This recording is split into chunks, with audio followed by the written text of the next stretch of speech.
서로 축복하겠습니다. 믿음의 야성을 더욱 키웁시다. 세상에 당연한 것은 없습니다. 할렐루야. 오늘은 믿음의 야성 14번째 시간입니다. 오늘은 복음을 부끄러워하지 맙시다 라는 제목으로 하나님의 말씀을 전하도록 하겠습니다. 오늘 제가 이러한 설교 제목으로 말씀을 전하려고 하는 이유 짐작이 가시죠? 오늘 광고한 대로 다가오는 11월 25일 주일에 실시될 2018 예랑제 예수 사랑 축제를 준비하기 위함입니다. 강단 현수막 또 주보 박스 광고에 소개한 대로 2018년도 예랑제가 한 달여 앞으로 다가왔습니다. 저 바깥 세상에 살고 있는 사람들보다 먼저 억만 죄악으로부터 구원받고 예수 그리스도의 제자요 하나님의 자녀가 된 저와 여러분입니다. 이러한 우리가 예수 그리스도의 십자가와 부활의 복음을 전해서 누군가를 이렇게 구원해내는 건 날짜를 정해놓고 해야만 하는 게 아니지요. 우리에게는 1년 365일 언제든 어디에서든 누구에게든 복음을 전해야 할 사명이 있다는 거 아시잖아요. 그럼에도 불구하고 2018년 예랑제처럼 날을 정하고 그 사역에 우리가 집중하는 이유는 조금이라도 더 효과적으로 복음을 전하고 한 영혼이라도 더 구원하고자 하는 열망 때문입니다. 이런 이유 때문에 우리 교회는 개척하던 첫해 지난 2011년 11월에 첫 예랑제에 실시했습니다. 당시만 해도 성도들의 숫자가 지금에 비하면 많이 적었고 또 주변에서도 말하기를 자기 코가 석자인 개척교회가 무슨 전도 축제냐 그랬습니다. 하지만 개척할 때부터 우리 교회를 선교적인 교회로 세우는 것이 김진철 목사의 목회 철학이었기 때문에 주저하지 않고 제1회 예랑제 실시했습니다. 지금 생각해봐도 감사한 것은 제1회 예랑제를 통해 우리 교회의 첫걸음을 하고 또 강단을 통해 메시지를 듣고 예수님을 영접한 성도들이 있었다는 사실입니다. 예랑제 후에 우리 교회에 등록한 성도들 중에 지금은 이제 어엿하게 우리 교회의 서리 집사님들이 되어 충성되게 주님을 섬기고 있는 사람들이 있으니 얼마나 감사하고 감격스러운 일입니까? 모든 영광을 하나님께 돌립니다. 결론을 말씀드리면 우리 교회에서 예랑제는 전 교인이 복음을 전하는 일에 최선의 노력을 기울이는 사역이다라는 겁니다. 그러니 누구라도 열외 의식은 우선 버리기 바랍니다. 우리 모두가 이제 막 예랑제를 준비하는 거니까요. 이번 기회에 내가 전도하고 싶은 사람이 누구인지부터 찾아내십시오. 정하십시오. 그런 다음에 꼭 해야 할 일이 있는데요. 그 일은 이번 예랑제 주제의 말씀 속에 들어 있습니다. 구약성경 시편 2편 8절 말씀 자막에 나오니까 함께 봉독해 볼까요? 내게 구하라 내가 이방 나라를 내 유업으로 주리니 내 소유가 땅끝까지 이르리로다. 아멘. 사랑하는 마중물예랑 가족 여러분, 이것이 무슨 말씀일까요? 여기서 우리는 우리 교회의 사명 선언문을 떠올려야 합니다. 교회의 머리는 예수 그리스도이시다. 우리는 그의 몸인 예수의 사람들이 되어 민족과 열방을 구원하고 치유하는 축복의 마중물이 된다. 이건 말입니다. 옳습니다. 민족과 열방을 구원하고 치유하는 축복의 마중물이 되는 것, 이것이 우리 교회의 사명입니다. 또한 저와 여러분의 사명입니다. 그렇다면 이 사명은 어떻게 이루어가는 걸까요? 이 질문에 대한 해답이 바로 시편 2편 8절 말씀이에요. 내게 구하라. 할렐루야. 너의 민족을 구원하고 치유하기를 원하느냐? 그렇다면 내게 구하라. 열방을 구원하고 치유하기를 원하느냐? 그렇다면 내게 구하라. 내가 너의 기도를 듣고 민족과 열방을 내 유업으로 주리니 내 소유가 땅끝까지 이르게 되리라. 이것이 시편 2편 8절 말씀의 의미입니다. 그렇습니다. 이 말씀은 본래 스케일이 엄청난 말씀이죠. 하나님께서 우리가 구하면 저 이방 나라들까지 온 열방을 구원하게 하겠다 말씀하고 있기 때문입니다. 이러한 사실에 기초해서 2018 예랑제의 주제를 한 영혼을 위하여 내게 구하라 이렇게 정한 겁니다. 온 천하와 열방을 위해서도 내게 구하라. 그러면 응답하겠다 말씀하시는 하나님이잖아요. 하물며 저와 여러분이 이번 예랑제를 통해 구원하기 원하는 그 한 사람, 그 한 영혼을 위해 구할 때 하나님이 모른 척 하실까요? 그렇지 않습니다. 반드시 응답하시고 반드시 구원하실 줄 믿습니다. 오늘 이 시간부터는 그러한 소망과 열망을 내 안에 품고 하나님을 향해 기도함으로 구원해야 할 한 영혼을 먼저 찾아내기 바랍니다. 누구에게 내가 복음을 전할 것인가? 어떤 사람을 내가 찾아갈 것인가? 마음에 정하시고 주보에 넣어드린 이 VIP 카드 작성해서 똑같이 작성해서 절반을 절취해서 하나는 저 뒤에 빨간 수거함에 넣어주시기 바랍니다. 그러면 저도 그 영혼의 구원을 위해 함께 기도하도록 하겠습니다. 이렇게 저와 여러분이 영적인 연합을 이룰 때 우리 교회 안에서 생명구원의 역사가 이루어지는 2018 예랑제가 열리게 될 줄 믿습니다. 자, 여기까지 2018 예랑제를 앞두고 쭉 말씀을 전했는데요. 예나 지금이나 제가 부교육자로 사역할 때나 지금처럼 담임 목사가 돼서 사역할 때나 이 예랑제를 할 때마다 늘 느끼는 게 있습니다. 그것은 성도들이, 바로 여러분이 복음을 전해야 한다는 필요성에는 확실하게 동의합니다. 누구든 우리가 복음을 전해야 합니다. 그러면 다 동의한다고요. 그걸 아니야 하는 분은 없어요. 하면서도 이 사역은 다른 그 누군가가 아닌 바로 내가 감당해야 할 사역이야, 이렇게 선뜻 나서는 사람들이 생각보다 많지 않다는 사실입니다. 이것은 제가 지난 19년 동안 예랑제 사역을 감당할 때마다 늘 느끼는 거예요. 그래서 때로는 이제 실망하게 되고 때로는 지칠 때도 있는 게 사실입니다. 제가 언젠가 말씀을 드린 것 같은데요. 전도하는 거, 기도하는 거 김 목사 혼자 해라 이러면 어려울 게 없어요. 저 혼자 신바람 나게 할 수 있어요. 전도도 열심히 하고 기도도 열심히 할 수 있어요. 이 문제와 관련해서 제일 어려운 게 뭐냐? 다른 사람들을 전도하게 만드는 거예요. 성도들을 기도하게 만드는 거예요. 이 두 가지가 교회가 세워가는 일에서 가장 중요한 거거든요. 이 세상에 존재하는 모든 교회들이 전도와 기도가 없이는 절대로 세워질 수가 없거든요. 전도와 기도가 없이는 성장해 갈 수가 없거든요. 그렇기 때문에 교회가 때로는 말씀을 통해서, 광고를 통해서, 구호를 통해서 전도합시다, 기도합시다 그렇게 열심히 하지만 그럼에도 불구하고 성도들이 그만큼 따라와 주지 않는 것, 이것이 목회 현장에서 늘 경험하는 일이라는 겁니다. 그럼에도 불구하고 제가 단지 목사이기 때문이 아니라 한 사람의 그리스도인으로서 복음을 전해야 한다는 이 사명, 이것이 결코 남의 것이다 생각한 적은 단 한 번도 없습니다. 옳습니다. 이것은 어디까지나 내 몫입니다. 내가 감당해야 할 나의 사명이라는 말씀입니다. 다시 말하지만 이것은 제가 목사이기 때문에 하는 말이 아니에요. 내 자신이 먼저 구원받은 하나님의 자녀요 그리스도의 제자이기 때문에 하는 말입니다. 이것은 여러분 모두에게도 동일하게 적용해야 할 영적인 명제입니다. 이러한 사명감을 가슴에 새기면서 우리가 살고 있는 이 나라의 속을 좀 들여다보세요. 어떤 생각이 드십니까? 저는 어렸을 때 외할머니가 저녁마다 뉴스를 본다 그러시면 그게 그렇게 싫었어요. 무슨 말인지도 모르겠고 난 딴 걸 보고 싶은데 할머니가 노터치 하고는 당신이 원하신 채널 딱 틀어놓고 뉴스를 뚜렷하게 보는 거예요. 그렇게 싫었던 기억이 있는데 지금은 제가 그렇습니다. 하나님의 말씀을 전하는 설교자가 된 이후에는 더더욱 세상이 돌아가는 걸 부득불 살펴야 하기 때문인데요. 그런 마음으로 뉴스를 놓치지 않고 보다 보면 요즘은 정말이지만 속이 터집니다. 왜요? 이해할 수 없는 일들, 상상조차 해본 적이 없는 일들이 마치 상식처럼 하루가 멀다 하고 일어나고 있기 때문입니다. 얼마 전 강서구에 있는 한 주차장에서 전 부인의 목숨을 빼앗은 살인사건이 일어났다는 거 아시죠? 그 사건의 유가족들이 지금 얼마나 힘겨운 시간을 보내고 있는지, 아이들만 남았으니까요. 경찰, 검찰이 이 아이들을 보호해줘야 된다, 지켜줘야 된다, 도와줘야 된다, 아예 이러고 나설 정도가 됐어요. 이 일은 요즘 흔하게 말하는 욱해서 일어난 사건도 아니에요. 이미 잔인한 가정폭력이 전제되어 있는 사건이었습니다. 아버지의 폭력, 남편의 폭력을 견디다 못해 아내나 자녀들이 신고하면 경찰이 와가지고는 잠시 잡아뒀다가 또 풀어주잖아요. 그러면 또다시 잔인한 폭력이 이어졌습니다.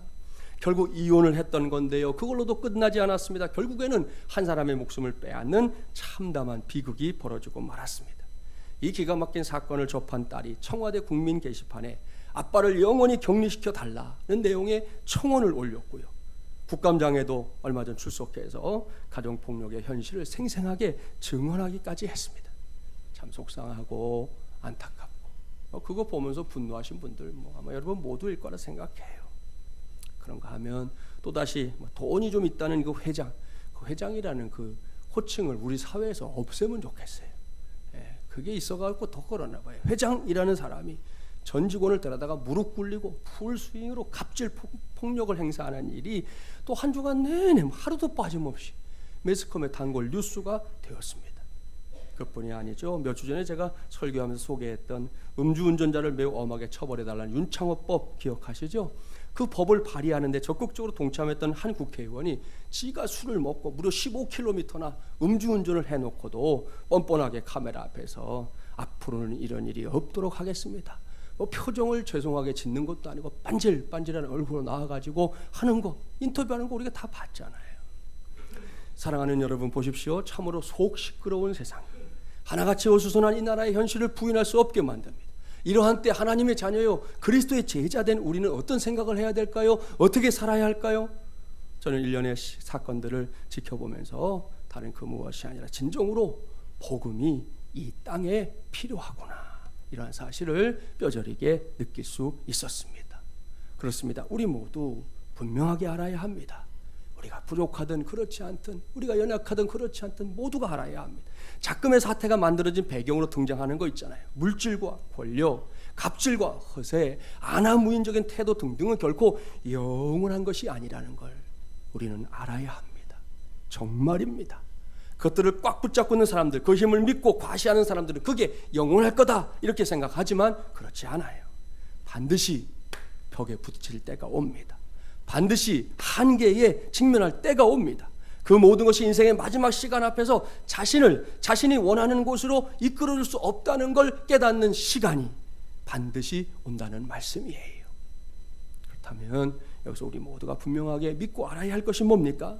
그것은 예수 그리스도의 복음만이 이 세상에서 영생을 보증해주는 유일한 길이라는 사실, 바로 이것을 우리 모두가 믿고 알아야 할 줄 믿습니다. 그렇습니다. 이 땅에서 사는 날 동안에는 물론이고 우리 인생 마지막까지 우리를 책임지고 저 천국까지 이끌어줄 수 있는 것은 오직 예수 그리스도의 복음뿐입니다. 여기서 결코 오해하지는 마세요. 헷갈리지도 마세요. 예수 그리스도의 복음은 단지 죽음 이후의 세계를 위해서만 유용한 게 아닙니다.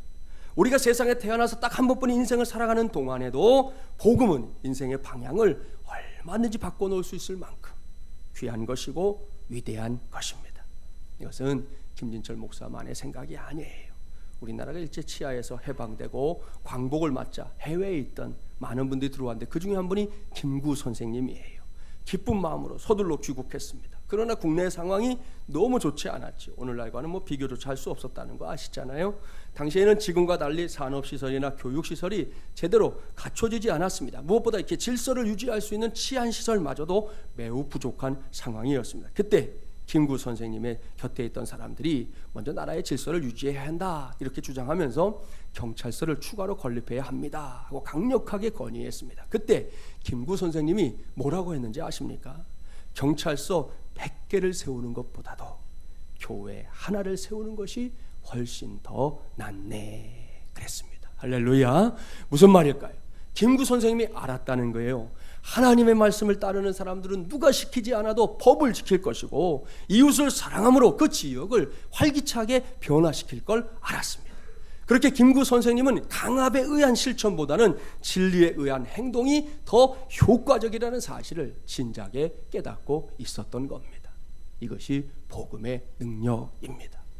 물론 김구 선생님이 활동하던 그런 시대에 비하면 오늘날 한국교회는 부족한 게 많습니다. 게다가 이단과 사이비들까지 기독교 행세를 하고 있어서 이걸 잘 모르는 국민들이 기독교를 오해하는 경우들도 왕왕 있지 않습니까? 분명한 건 이러한 문제들이 다 사람들의 잘못이라는 겁니다. 결코 주님의 잘못이 아닙니다. 결코 복음이 잘못된 게 아닙니다. 따라서 이런 것들은 앞으로 한국교회 스스로가 확실하게 해결하고 고쳐나가야 할 점이에요. 인정합니다.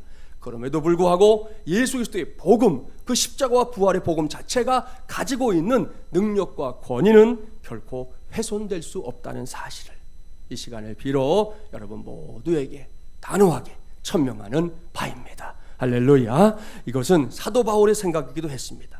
여기서 본문 16절 17절 말씀 함께 17절입니다. 내가 복음을 부끄러워하지 아니하노니 이 복음은 모든 믿는 자에게 구원을 주시는 하나님의 능력이 됨이라. 먼저는 유대인에게요 그리고 헬라인에게로다. 복음에는 하나님의 의가 나타나서 믿음으로 믿음에 이르게 하나니 기록된 바 오직 의인은 믿음으로 말미암아 살리라 함과 같으니라. 아멘. 사랑하는 마주물리랑 가족 여러분, 여기에 예수 그리스도의 복음만이 이 세상에서 영생을 보증해주는 유일한 길이라는 사실을, 요란스럽고 뒤죽박죽인 세상을 바꿀 수 있는 유일한 길이라는 사실을 확실하게 믿는 한 사람이 있습니다. 그는 사도 바울입니다. 물론 바울도 처음부터 이런 믿음 가진 사람은 아니었지요. 바울은 도리어 예수 그리스도의 복음을 강력하게 핍박했던 사람이었습니다. 그랬던 바울이 다메섹에 살고 있는 이 그리스도인들을 잡아 죽이기 위해 달려가던 그 길에서 예수님을 만났습니다. 눈을 뜰 수조차 없는 강력한 빛 가운데서 바울이 예수님을 만난 건데요, 그는 말에서 굴러 떨어졌습니다. 강력한 빛 때문에 당장 앞을 볼 수 없는 처지가 되고 말았습니다. 사람들의 손에 이끌려 들어간 다메섹에서 바울은 우리처럼 예수 그리스도를 나의 주, 나의 하나님으로 영접했고요, 비로소 사도가 되었습니다. 그때까지 바울은 예수님을, 그리고 예수님을 믿는 사람들을 핍박하던 아주 잔인한 인사에 지나지 않았습니다. 바울은 그것이 하나님을 위한 것이다 생각했고, 그리스도도 죽을 둥살둥 이 일에 매달렸습니다. 그러나 다메섹으로 가던 그날을 기점으로 바울의 인생이 완전히 달라졌어요. 그는 예수 그리스도의 복음이 가져다준 새 생명으로 거듭난 완전히 새로운 피조물, 완전히 새로운 인생이 되어버린 것이죠. 그때 사도 바울이 확실하게 알게 되고 깨닫게 된 게 뭡니까? 문장으로 만들어 볼까요? 나를 위해 예수님께서 이 땅에 오셨습니다. 나를 위해 고난당하셨습니다. 나를 위해 채찍을 맞으셨습니다. 나를 위해 가시면류관을 쓰셨습니다. 나의 죄를 해결해 주시기 위해 십자가에 달려 죽으셨습니다. 그리고 나의 구원을 완성하기 위해 사흘 만에 무덤의 문을 깨뜨리고 부활하셨습니다. 할렐루야. 이러한 사실이 확인된 순간부터 바울은 전에 자신이 박해의 대상으로 삼고 조롱했던 그 복음을 더 이상 부끄럽게 생각하지 않게 되었습니다. 부끄러운 것이 다 무엇입니까? 이제는 주님의 복음이 자랑이었습니다.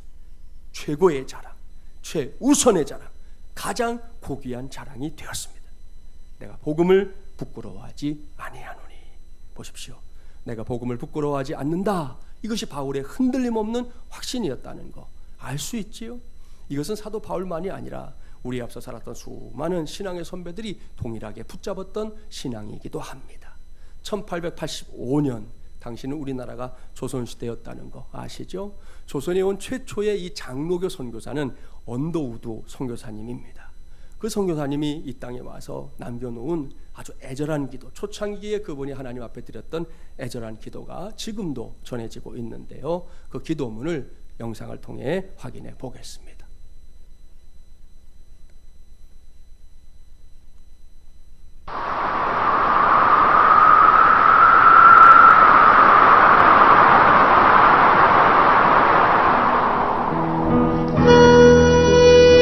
주여, 지금은 아무것도 보이지 않습니다. 주님, 메마르고 가난한 땅, 나무 한 그루 시원하게 자라오르지 못하고 있는 땅에 저희들을 옮겨와 심으셨습니다. 그 넓고 넓은 태평양을 건너왔는지 그 사실이 기적입니다. 주께서 붙잡아 뚝 떨어뜨려 놓으신 듯한 이곳, 지금은 아무것도 보이지 않습니다. 보이는 것은 고집스럽게 얼룩진 어둠뿐입니다. 어둠과 가난과 인습에 묶여있는 조선 사람뿐입니다. 그들은 왜 묶여있는지도 고통이라는 것도 모르고 있습니다.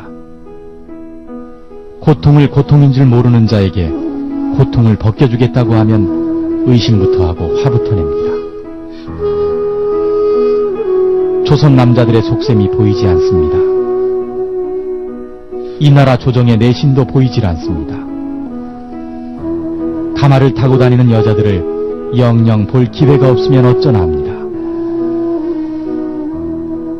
조선의 마음이 보이지 않습니다. 그리고 저희가 해야 할 일이 보이지 않습니다.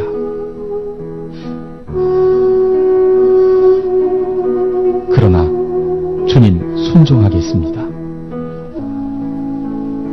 겸손하게 순종할 때 주께서 일을 시작하시고 그 하시는 일을 우리들의 영적인 눈이 볼 수 있는 날이 있을 줄 믿나이다. 믿음은 바라는 것들의 실상이요 보지 못하는 것들의 증거니라고 하신 말씀에 따라 조선의 믿음의 앞날을 볼 수 있게 될 것을 믿습니다. 지금은 우리가 황무지 위에 맨손으로 서 있는 것 같사오니 지금은 우리가 서양 귀신 양귀자라고 손가락질 받고 있사오나 저희들이 우리 영혼과 하나인 것을 깨닫고 하늘나라의 한 백성 한 자녀임을 알고 눈물로 기뻐할 날이 있음을 믿나이다. 지금은 예배드릴 예배당도 없고 학교도 없고 그저 경계의 의심과 멸시와 천대함이 가득한 곳이지만 이곳이 머지않아 은총의 땅이 되리라는 것을 믿습니다. 주여, 오직 제 믿음을 붙잡아 주소서. 아멘. 사랑하는 마리물리랑 가족 여러분, 언더우드 선교사님의 기도 속에 등장하는 우리나라, 지금으로부터 한 130여 년 전에 우리나라를 보십시오. 주중에 우리 집사님 어머님 좀 신방할 일이 있어서 고향에 같이 좀 다녀왔는데요, 그 마을에도 100년 된 교회가 있더라고요. 다 그런 시기의 교회들 아닙니까? 언더우드 선교사님 우리나라에 와서 처음으로 사역할 때 조선은 절망의 땅이었습니다. 부흥커녕 예수의 예자도 심기 어려운 불모지였습니다. 죽음을 무릅쓰고 이역만리 찾아왔는데 마음이 열어주는 사람이 하나 없어요. 내가 말하는데 귀 기울여주는 사람이 없습니다.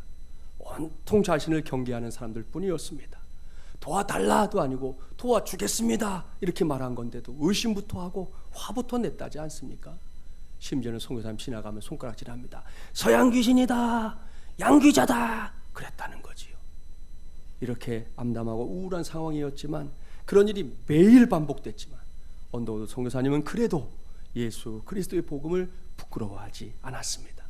선교사님은 그 복음만이 절망의 땅이었던 조선을 살릴 수 있는 유일한 길, 유일한 방법이라는 걸 알고 있었습니다. 그래서 기도했던 거지요.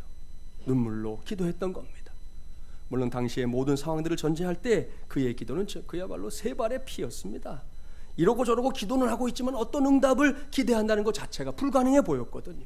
그래도 오직 믿음으로 그 작고 작은 기도를 이 땅에, 조선에, 우리나라에 심었습니다. 새날이 되면 또 심었습니다. 새날이 되면 또 심었습니다. 그렇게 계속해서 작은 기도를 심자 어느 때부턴가는 성도들이 선교사님의 기도에 동참하기 시작했지요. 그 결과가 무엇입니까? 바로 저와 여러분이에요. 그리고 불모지 위에 세워졌던 한국 교회가 역사의 길이 남을 만큼, 세계 역사의 길이 남을 만큼 가장 극적인 부흥을 이룬 귀한 교회가 된 것이지요. 사랑하는 여러분, 지금까지 살펴봤던 사도 바울과 언더우드 선교사님의 고백의 기초에서 오늘은 내가 복음을 부끄러워하지 않는다, 이것을 저와 여러분이 이 가을에 단단히 붙잡아야 할 믿음의 야성으로 이 시간을 통해 선포하는 바입니다. 옳습니다. 복음은 결코 부끄러움의 대상이 아닙니다. 복음은 자랑해야 할 대상입니다. 숨길 것도 아니고 모른 척할 것도 아닙니다. 당당히 드러내고 내가 갖고 있는 이 복음의 비밀들을 말하기를 즐겨 해야 된다는 것이죠. 또한 복음은 나만의 전유물이 아니에요. 무조건 나 아닌 다른 사람에게 반드시 알려야 하는 것입니다. 여기서 본문 16절 말씀을 다시금 보세요. 내가 복음을 부끄러워하지 아니하노니 이 복음은 모든 믿는 자에게 구원을 주시는 하나님의 능력이 됨이라. 이 말씀을 보세요. 바울은 복음이 부끄러운 것이 아니라 자랑스러운 것 말할 것도 없고 그 복음이 세상 모든 사람에게 필요한 것이다, 이렇게 명백하게 밝히고 있습니다. 그렇습니다. 우리가 살고 있는 이 세상에 예수 그리스도의 복음이 필요 없는 사람은 없습니다. 단 한 사람도 없습니다. 예전에도 그랬고 지금도 그렇습니다. 앞으로도 마찬가지입니다. 이 세상에 예수 그리스도의 복음이 필요 없는 사람이란 없습니다. 단 한 사람도 없습니다. 그런 관점에서 전도할 때를 한번 생각해 보겠습니다. 제 자신이 혼자 전도하면서 혹은 성도들과 함께 전도하면서 종종 확인하게 되는 건데요, 전도할 때 말을 조심하긴 해야 되는데 지옥에 관한 이야기를 하면 불신자들이 매우 불쾌하게 생각합니다. 언젠가 길거리에서 전도하던 한 교회의 성도가 지나가는 한 50대 정도 넘은 아저씨에게 자신도 모르게 지옥이라는 이 단어를 사용했다가 그 자리에서 아주 그냥 홍구멍 나는 걸 저도 목격한 적이 있었어요. 그런 반응은 분명히 지옥이라는 단어를 싫어하기 때문일 건데요, 곰곰이 생각해보면 그것만도 아니, 단지 싫어하기 때문만일까? 아니라는 거예요. 그런 태도는 죄의 문제를 해결하지 못한 사람은 지옥을 두려워할 수밖에 없다라는 사실을 역으로 보여주는 거다 말씀드릴 수 있어요. 이런 말입니다. 만일 지옥이 없다거나 나는 지옥에 안 가 이렇게 확신한다면 누군가가 아무리 지옥의 이야기를 늘어놓는다 할지라도 불쾌하게 생각해야 할 하등의 이유가 없다는 거예요. 지옥이 없는데 열받을 게 뭐가 있습니까? 나는 지옥에 안 가는 게 확실한데 그것 때문에 왜 얼굴이 달아오릅니까? 그럴 필요가 없지 않겠습니까? 이것이 분명한 사실이기 때문에 지옥 이야기를 그렇게 불쾌하게 생각한다는 것은 역설적으로 그만큼 복음 듣기를 갈망하고 있구나 하는 뜻으로 해석해도 무리가 없을 거라는 것, 그것을 기억해야 합니다. 이러한 사실에 근거해서 여기서 우리 모두가 확실하게 알아둬야 할 영적인 진리가 있습니다. 믿지 않는 사람들이 지옥에 끌려가는 것은 예수님이 이 땅에 오지 않았기 때문이 아닙니다. 우리 모두가 믿고 있고 알고 있는 대로 예수님은 2000년 전에 이 땅에 오셨습니다. 날 구원하기 위해 오셨습니다. 당신을 구원하기 위해 오셨습니다. 우리 모두를 구원하기 위해 이 땅에 오셨습니다. 이것은 틀림없는 사실입니다. 따라서 믿지 않는 사람들이 지옥에 끌려가는 것은 예수님이 이 땅에 오지 않았기 때문이 아니라 그들에게 예수님이 오셨다는 소식을 먼저 믿고 구원받은 우리가 전하지 않기 때문이라는 거예요. 마찬가지로 믿지 않는 영혼들이 지옥으로 몰려가는 것은 예수님의 피를 흘리지 않았기 때문이 아니에요.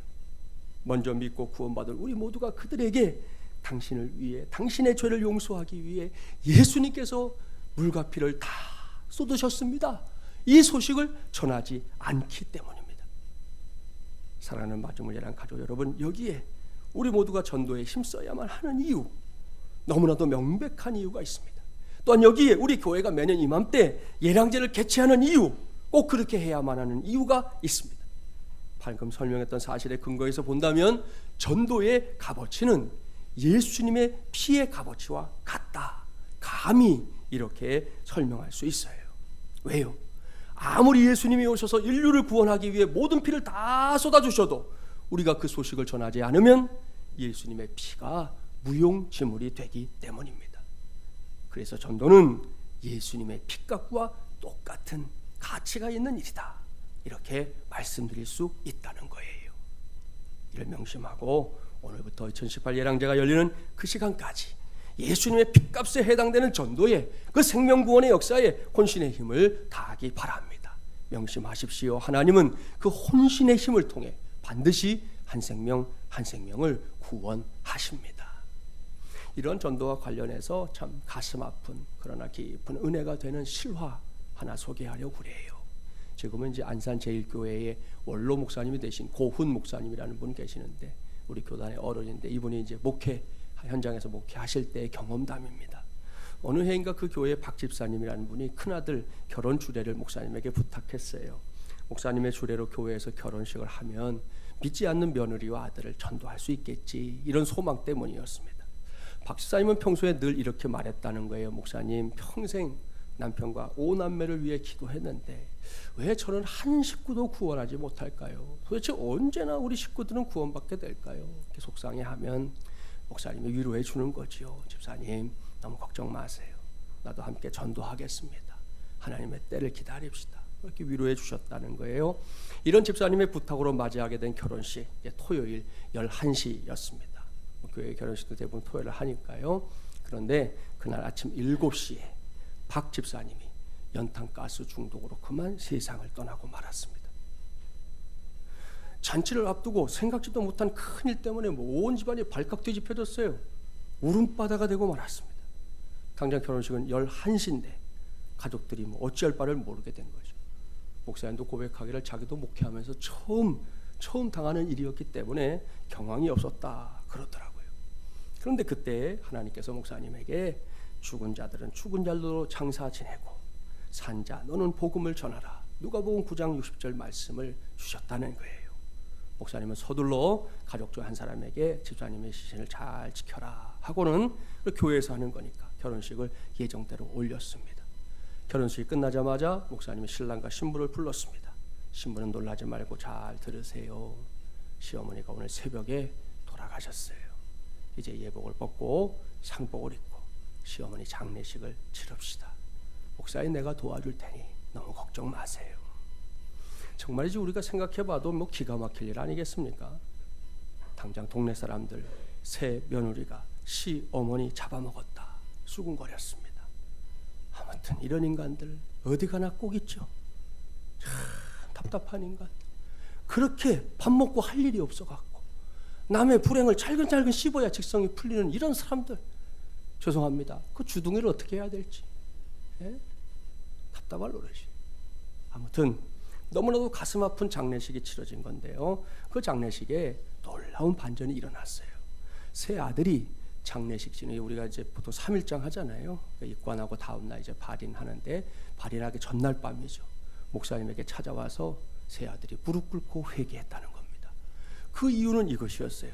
결혼 전날 밤 금요일이죠. 손님들이 지방에서도 이렇게 미리 올라와 계시고 그러니까 평소에 쓰지 않던 방에 연탄불을 피우고는 다른 데서 이제 손님들 주무시라고 하고 삼형제가 그 방에 들어가서 자고 있었던 거예요. 그런데 금요 철야를 기도회를 마치고 새벽 2시쯤 집에 돌아온 어머니가 방문을 열면서 아들들을 막 깨운 거죠. 내가 지금 너무 춥다. 너희들은 내 아버지 방에 가 자라.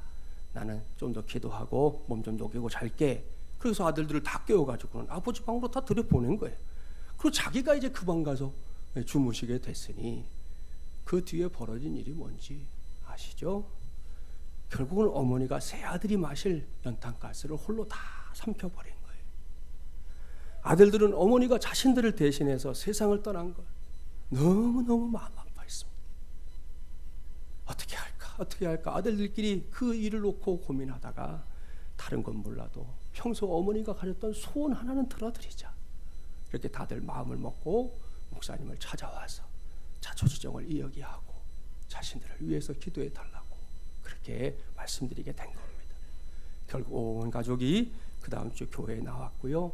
시간이나 모두 세례받고 몽땅 다 집사들이 됐다는 겁니다. 사랑하는 여러분 보십시오. 어머니가 자신의 핏값으로 일가족을 전도한 거 말입니다. 이것은 그저 하나의 예의에 불과합니다. 분명한 사실은 거저 되는 전도는 없다는 거예요. 어찌 하다 보니 되는 그런 전도 없습니다. 따라서 가만히 있으면 결코 안 됩니다. 움직여야 합니다. 찾아가야 합니다. 수고해야 합니다. 입을 열어야 합니다. 그래야 전도가 되는 거예요. 왜냐? 전도는 예수님의 핏값만큼의 가치가 있는 일이기 때문입니다. 즉 우리 교회 안에도 전도를 위해 힘쓰는 이들이 있어요. 매주 화요일마다 모여서 이 지역에 있는 상인들과 지나가는 행인들에게 복음을 전하는 우리 마중물 전도대, 참으로 귀한 하나님의 사람들입니다. 우리 교회가 2011년 7월에 여기서 첫 예배 드렸는데요. 8월, 바로 그 다음 달 8월부터 전도대를 시작했습니다. 그때부터 지금까지 계속해서 복음을 전하다 보니 인근에 있는 사람들이 하는 말, 그 교회는 참 꾸준해입니다. 그래서인지 몰라도 하여튼 상인 되시는 분들 가운데 손님들에게 우리 교인도 아니면서도 우리 교회를 이렇게 소개해주는 분들도 있어요. 얼마나 감사한 일입니까? 혹 오늘 이 시간을 통해 하나님께서 동참하기를 원하는 마음을 주시면 누구든지 상관없습니다. 화요일 오전 10시 30분까지 그저 1층에 오면 됩니다. 그러면 우리가 함께 마중물 전도대가 될 수 있다는 거 기억하기 바랍니다. 그런가 하면 예량제 광고가 이제 오늘 나갔는데 나가기도 전에 교회 인근에서 요즘 열심히 전도해주는 새 가족도 있어요. 어려서 잠깐 교회에 가본 게 전부인 새 가족인데요. 요즘은 이 지역에서 우리 마중물 열람교회 나팔수가 되어버렸어요. 이 동네에 워낙 오래 살아가지고 이분은 동네 사람들과 다 이렇게 가족관계 같은 게 형성돼 있어요. 나이가 비슷하면 언니 동생, 나이 차이가 많이 나면 아들 딸 어머니 다 이러더라고요. 요 길 건너에는 금은방 사장님도 제가 전도하려고 계속 만나는 분인데 그분도 아들이더라고. 그분이 어머니 그래요. 예. 여기 옆에 가면 칼국수집 있는데 그 칼국수집에 있는 분들이 또 다 언니, 뭐 형님, 뭐 다 이래요. 저 위에 올라가면 클롱이라고 식당 있는데 거기도 또 뭐 형님, 언니 다 그래요. 아무튼 제가 그분 때문에 이 동네 식당 많이 갔어요. 최근에 자꾸 오라는 거예요. 저보고 만나면 밥도 사주시고, 거기 가서 이분이 얼마나 우리 교회를 많이 얘기를 했는지 거기 있는 사장님들이 우리 교회에 대해서 다 알고 있어요. 여러분보다 더 많이 알고 있을지도 몰라요. 예? 완전히 나팔수예요. 나팔수. 그래가지고 우리 교회에 대해서 좋은 이미지를 갖고 이야기해주고, 다행히 목사에 대해서도 잘 얘기해줘서, 가서 또 엉뚱한 얘기하시면 제가 얼굴을 못 들고 다닐 거잖아요. 잘 얘기해줘서 이야기 나누고 하는데, 그 중에 한 분 요 길 건너 카페에 있는 사장님은 다음 주일에 3부 예배 시간에 오기로 약속이 돼 있어요. 그분이 오기로 했으니까 기도해 달라 그랬으니까 여러분도 함께 기도해 주셔서 이 새가족 되신 분의 전도가 꼭 열매가 될 수 있도록 협력해 주시기 바랍니다. 말씀을 마무리합니다. 오늘 제가 여러분과 함께 붙잡고자 하는 믿음의 야성 뭔지 아시죠? 내가 복음을 부끄러워하지 않는다. 바로 이것입니다. 목사인 저도, 성도인 여러분도 이러한 믿음의 야성으로 무장하고 다가오는 2018 예랑제 당일까지 전도하는 일에 힘쓰기 바랍니다. 열심히 했는데 당일에 안 올 수도 있어요. 열심히 했는데 내가 마음먹은 대로 안 될 수도 있어요. 그건 하나님께 맡기고, 그리고 우리가 하는 건 열심히 하는 것까지만 우리 몫이다 여기면 되는 것입니다. 이를 위해 확실하게 알아두십시오. 다시 강조합니다. 예수 그리스도의 복음은 부끄러운 것이 아닙니다. 정치적인 힘이 있다고 그 힘 믿고 여기저기 가서 압력 놓고 이래라 저래라 하는 거, 그것이 부끄러운 것이에요. 내가 좀 가졌다고 거들먹거리면서 사람 알기를 발톱의 때처럼 여기는 거, 그것이 부끄러운 일이에요. 다음 주 입시철이라서 시험 보잖아요. 아이들이 내 자녀 좋은 학교 들어가게 하겠다고 시험지 빼돌리고 그걸 자녀들에게 알려주는 부모가 되는 거, 그게 부끄러운 일이에요. 이런 세상에서 제대로 바르게 알아둡시다. 예수 그리스도의 복음은 결코 부끄러운 것이 아닙니다. 자랑스러운 것입니다. 떳떳한 것입니다. 이마에 턱하니 붙이고 다녀도 결코 창피한 것이 아닙니다. 믿습니까? 할렐루야. 이를 명심하고 오늘부터 심서 복음을 전합시다. 예수 그리스도에 충성된 증인들이 됩시다. 우리 교회는 물론이고 한국교회가 광복 후에 국민들에게 살아갈 희망과 행복을 줬던 교회들처럼 오늘날도 사람을 살리고 영을 살리는 그런 교회가 될 수 있도록 기도하면서 섬겨 주십시오. 이를 위해 기도하고 이를 위해 구원받아야 할 VIP들을 오늘부터 본격적으로 찾아냅시다. 그래야 할 때 하나님께서 우리를 통해, 우리 교회를 통해 이번에도 생명구원의 위대한 역사를 이루실 줄 믿습니다. 바로 그 믿음의 야성으로 이제 막 시작된 11월을 예수 그리스도의 복음과 구원받은 생명들이 함께 춤추는 시간들로 만들어가는 저와 여러분이 되기를 주님의 이름으로 간절히 축원합니다.